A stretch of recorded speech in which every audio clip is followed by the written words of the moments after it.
Hello everyone, welcome back to the channel. Today I'm going to show you a quick Windows 11 tip that can save you time when opening applications as an administrator.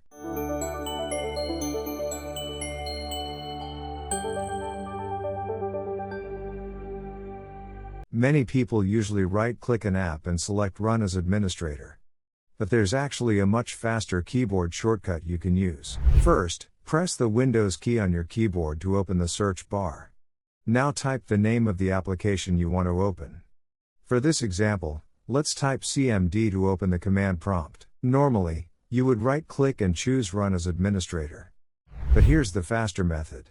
Simply press Ctrl plus Shift plus Enter on your keyboard. Windows will immediately open the application with administrator privileges.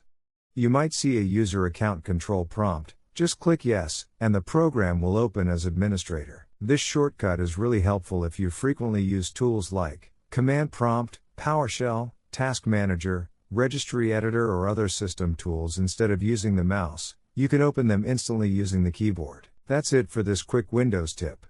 If you found this helpful, don't forget to like the video and subscribe for more Windows tips, troubleshooting guides, and hidden PC tricks. Thanks for watching, and I'll see you in the next video.